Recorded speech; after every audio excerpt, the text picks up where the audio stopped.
Assalamualaikum warahmatullahi wabarakatuh dan selamat pagi.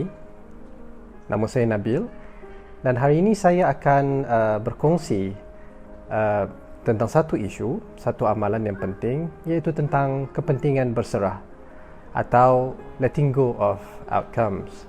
Memang telah menjadi satu lumrah kita sebagai manusia bila kita berhadapan dengan sebarang masalah ataupun kesukaran, kita akan cuba sedaya upaya untuk menyelesaikan masalah tersebut.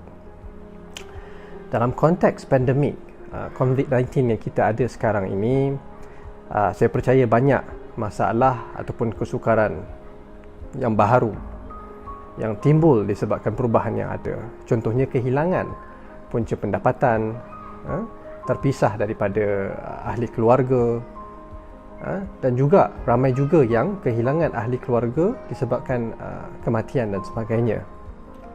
Tiada siapa menafikan bahawa keadaan yang kita alami sekarang ini memang sukar buat semua orang. Semua orang terjejas disebabkan pandemik ini. Jika kita lihat kepada masalah-masalah yang berlaku sekarang ini, kita dapat simpulkan dua perkara. Ada di antara perkara-perkara itu adalah perkara-perkara yang betul memerlukan satu penyelesaian. Maknanya ia boleh kita kawal ataupun kita selesaikan dengan cara yang terbaik. Contohnya dalam konteks risiko mendapat jangkitan COVID-19 contohnya, kita boleh buat keputusan sama ada kita nak dapatkan vaksinasi ataupun tidak. Dan kita boleh patuh kepada SOP bagi mencegah penyakit COVID-19. Ini berada dalam lingkungan kawalan kita sendiri.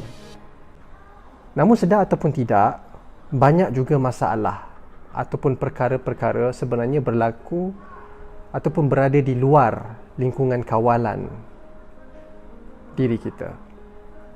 Sebagai contoh, timbulnya persoalan-persoalan seperti apa yang bakal berlaku pada hari esok, atau bilakah aku akan sembuh daripada penyakit ini, ataupun contohnya adakah aku boleh mendapat COVID-19 walaupun kita dah follow SOP dan sebagainya. Jadi soalan-soalan pada contoh yang kedua ini adalah contoh-contoh soalan yang sukar untuk kita jawab, kerana kita manusia ini mempunyai limitasi ataupun kekangan dari segi ilmu untuk memberi satu jawapan yang meyakinkan. Maka bila kita cuba untuk bergelut untuk mengetahui keputusan kepada soalan-soalan yang sukar untuk dijawab, perkara-perkara yang di luar lingkungan kita, maka sebenarnya kita telah membebankan diri kita dengan perkara-perkara yang tak boleh dijawab. Kita akan jadi lebih risau, kita akan jadi kurang penumpuan dan fokus pada masalah-masalah yang sebenarnya boleh diselesaikan di depan mata kita. Fokus serta kesabaran kita itu ada hadnya. Bila kita cuba menggunakan fokus dan kesabaran itu pada benda yang sebenarnya di luar kemampuan kita, kita akan rugi di situ. Fikiran kita akan terjejas dan kebolehan kita untuk menyelesaikan masalah yang nyata itu akan jadi kurang. Jadi persoalannya, apakah cara yang lebih baik untuk kita atasi kerisauan pada perkara-perkara yang kita sebutkan sebagai di luar kawalan kita? Apakah cara dia untuk keluar kepada masalah ini? Namun sebelum itu, saya kongsikan satu fakta. Seorang pakar psikologi yang bernama Robert Leahy dalam bukunya mengatakan sebanyak 85% daripada fikiran kita yang merisaukan tentang perkara-perkara yang belum berlaku, seperti benda yang berlaku di masa depan yang merisaukan kita, 85% dia tidak menjadi kenyataan walaupun kita risau. Dan daripada 15% yang berlaku, responden pada kajian beliau, majoritinya mengatakan mereka sepatutnya boleh mengendalikan kerisauan yang mereka ada dengan cara yang lebih baik.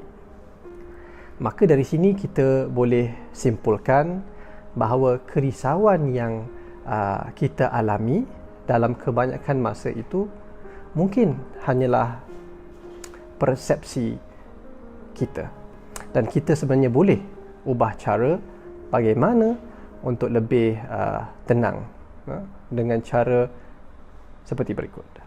Yang pertama, kita pastikan perkara yang sedang kita usahakan sekarang ini adalah perkara-perkara yang betul-betul berada di bawah lingkungan kawalan kita dan bukan sesuatu yang sebaliknya, yang di luar kawalan. Nombor dua, sekiranya perkara tersebut tidak boleh kita kawal, maka lebih baiklah kita ataupun lebih cerdiklah kita menyerahkan urusan tersebut kepada Tuhan contohnya, bagi mereka yang beragama. Dan jika kita tidak mempunyai sebarang agama, mungkin kita boleh biarkan kerisauan itu berlalu dan alihkan perhatian kita pada perkara yang lebih bermakna dalam hidup kita, ataupun kita alihkan perhatian pada perkara yang kita boleh kawal. Dan nombor tiga, kita perhalusi dan betulkan niat tentang mengapa kita lakukan usaha ataupun kerja tersebut. Sebenarnya niat yang baik untuk sesuatu usaha ataupun kerja sudah memadai, regardless of the result. Dan yang akhir sekali, kita perbaiki usaha dalam urusan dan kerja tersebut. Fokuslah kepada hubungan diri kita dan kerja yang kita lakukan. Perbaiki kualiti usaha kita, hargai benda ataupun usaha yang sedang kita lakukan tersebut tanpa fokus kepada hasilnya. Kita boleh harapkan keputusan yang terbaik, namun jangan terlalu terikat dengan hasil ataupun keputusan yang sebenarnya berlaku di masa hadapan yang kita tak tahu. Bila kita mampu berserah, sebenarnya sejumlah besar bebanan yang kita ada akan berkurangan, dan kita mampu untuk berfikir dengan lebih jelas dan mengurangkan risiko kita untuk mendapat stres dan juga kecelaruan mental yang lain. Dengan itu, sekian, terima kasih.